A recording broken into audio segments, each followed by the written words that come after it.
Water in the Middle Ages could heal the sick or carry death in every drop. No modern filters, no chlorine, only the wisdom of those who knew the land, the streams, and the silent dangers flowing through them. But here's the question. How did they make dirty water safe to drink? Centuries before science explained why it worked.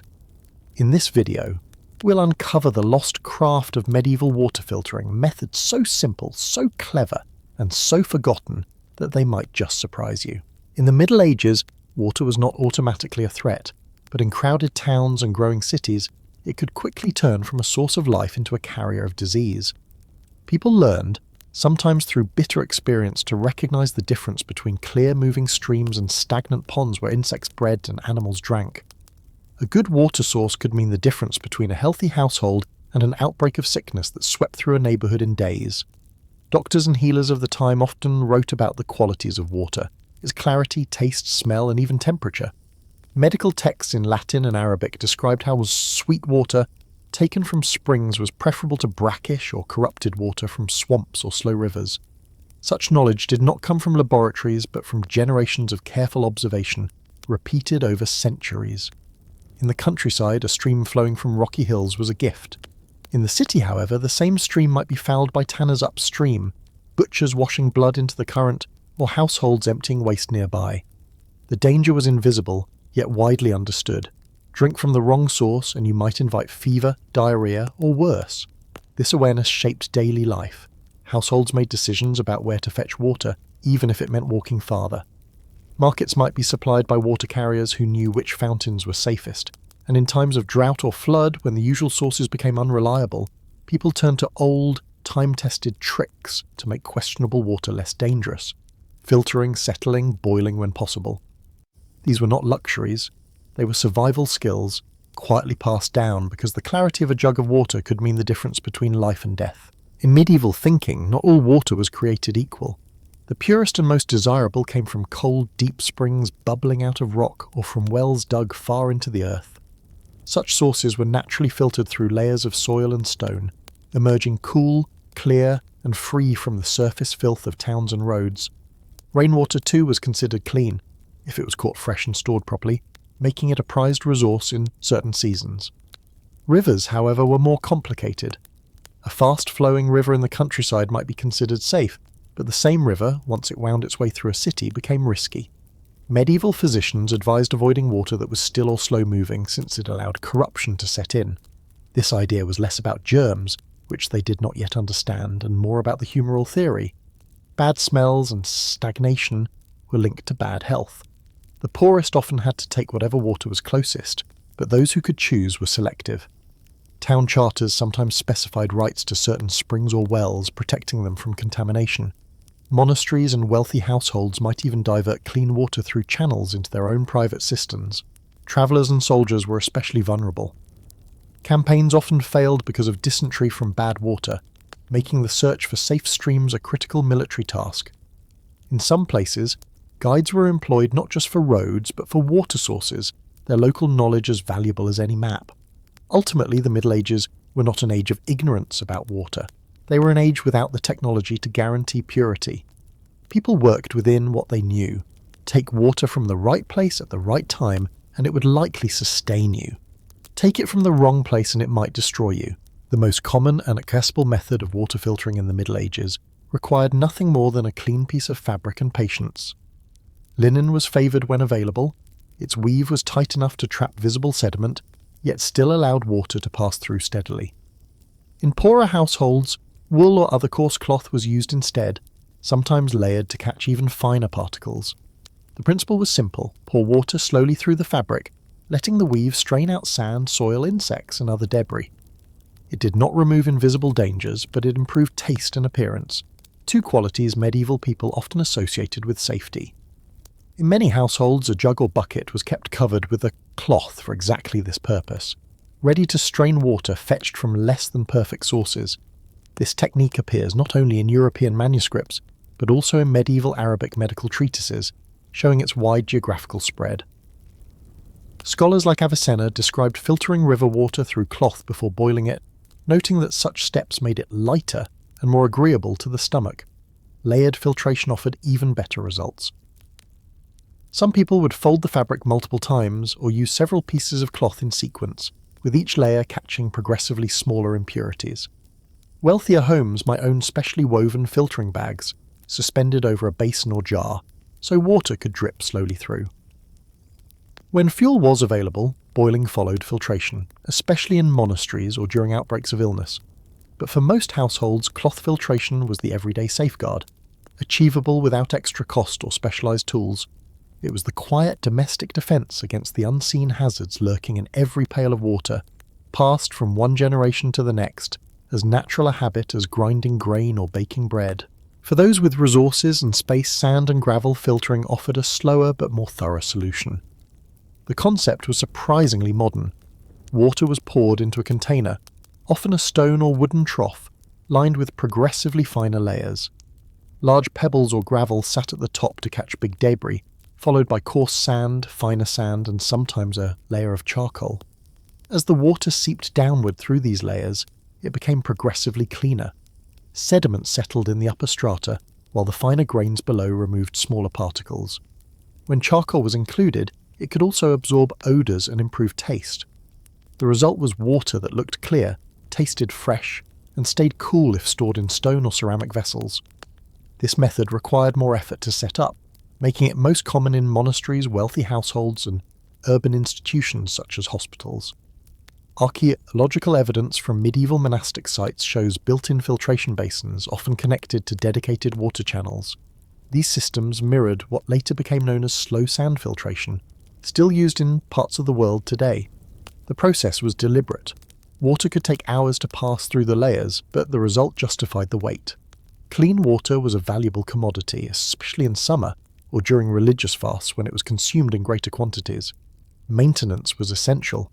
Over time, the top layer of sand and gravel would clog with debris, requiring careful cleaning or replacement. In monasteries, this task often fell to lay brothers responsible for kitchen and garden work, ensuring the community's drinking water remained safe.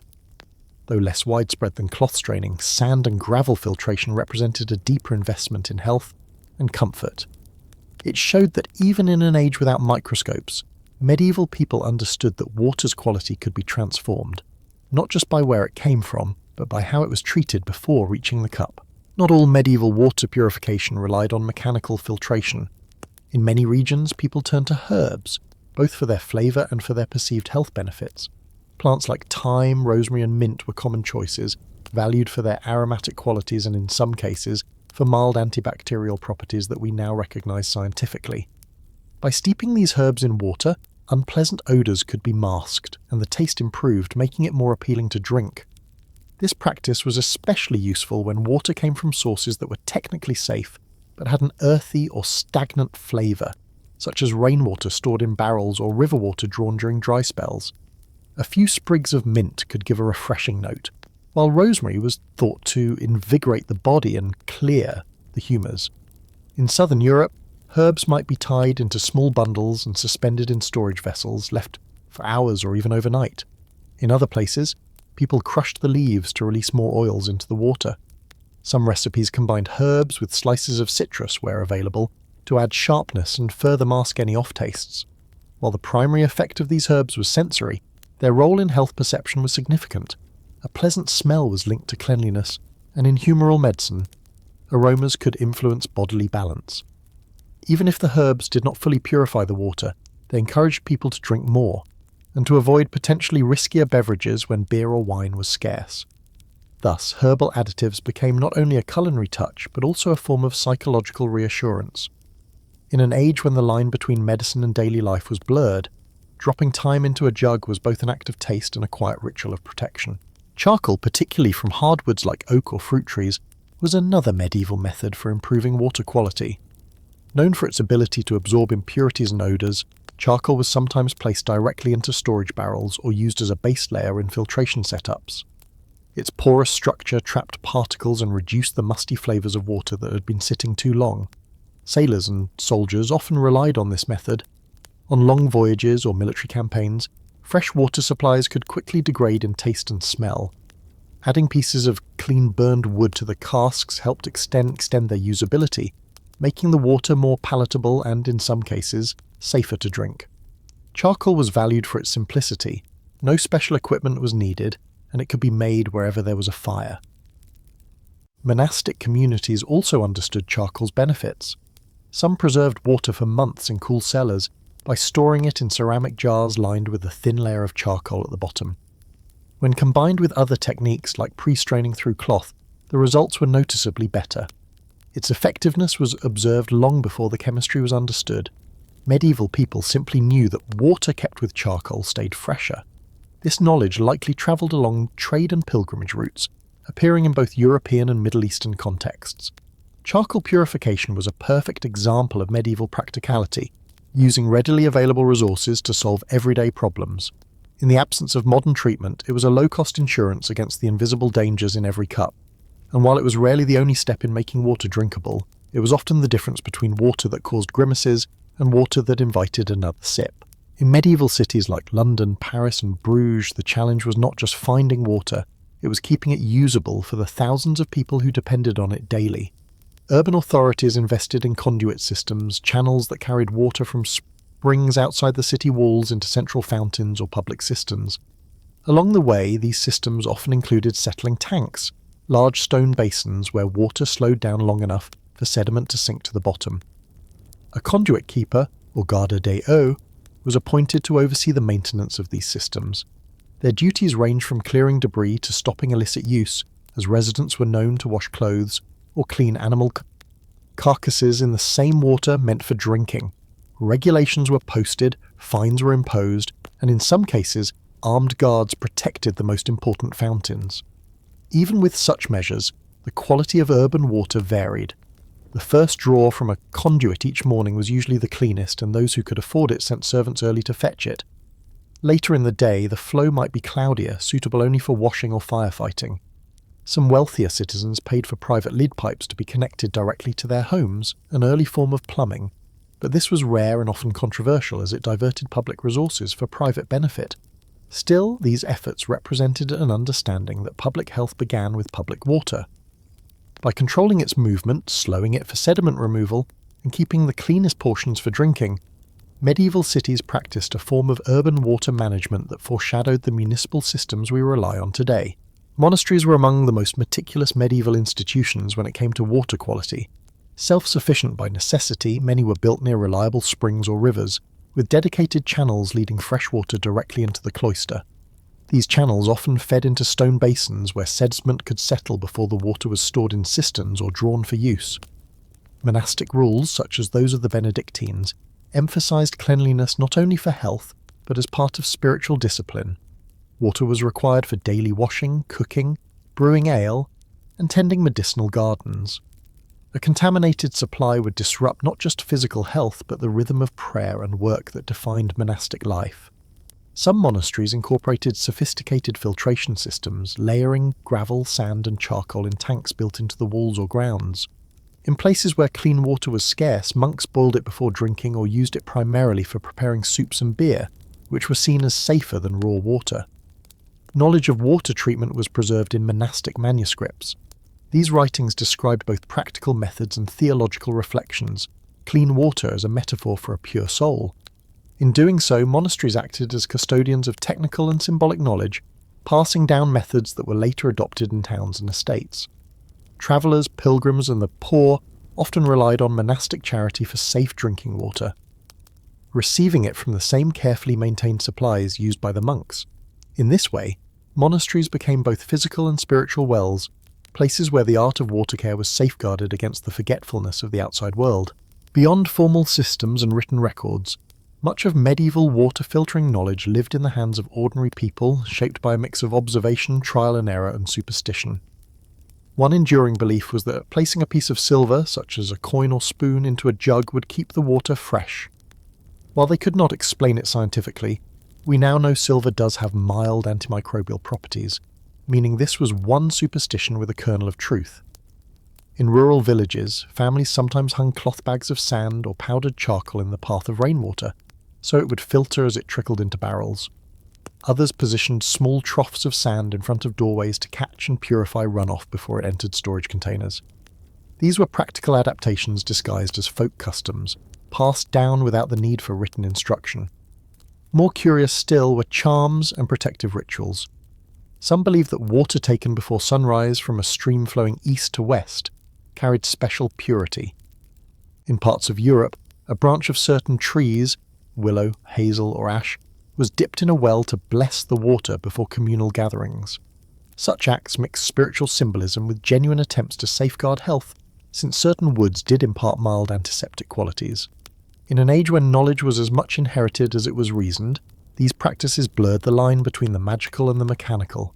Even if the scientific mechanisms were hidden, the outcome, cleaner, better-tasting water, was enough to keep them alive across generations. The gradual decline of medieval water filtering methods was not caused by a loss of intelligence, but by changing infrastructure. As cities grew in the late Middle Ages and early modern period, centralized aqueducts, piped conduits, and later industrial pumping stations began to supply water directly to urban households. With these advances came the illusion of security. Water arriving at a fountain or tap was assumed to be safe, even if it was not always so. Industrialization accelerated this shift. In many places, the careful household and monastic filtering techniques became unnecessary or were dismissed as old-fashioned. Cloth filters, herbal steeping, and charcoal barrels gave way to iron pipes and municipal reservoirs. Yet this progress was uneven. In poorer districts and rural communities, traditional methods persisted quietly, often ignored by official accounts. By the 19th century, when germ theory began to reshape public health policy, most of the old practices had vanished from daily use. Some were remembered only in rural folklore, others survived as archaeological traces, stone basins with layers of sand or manuscripts describing how to sweeten water with mint. Ironically, modern science would confirm that many of these medieval methods, especially slow sand filtration and charcoal purification, were effective. But by then they were artifacts of history rather than living traditions. Today they survive as a reminder. Even without modern chemistry or engineering, people found ways to make water safer. Their tools were simple, their logic practical, and their respect for the resource profound. In a time when every drop had to be earned, the knowledge of how to keep it clean was not just craft, it was survival. We often imagine medieval life as dirty, dangerous, and ignorant, but the truth is more complex. People then were not blind to the dangers in water. They worked with what they had, combining observation, tradition, and ingenuity to protect themselves. Their methods may look simple to us now, yet they reveal a deep respect for nature and an understanding that survival depends on adaptation. If you enjoyed uncovering these forgotten skills, subscribe to Medieval History where the past flows clear.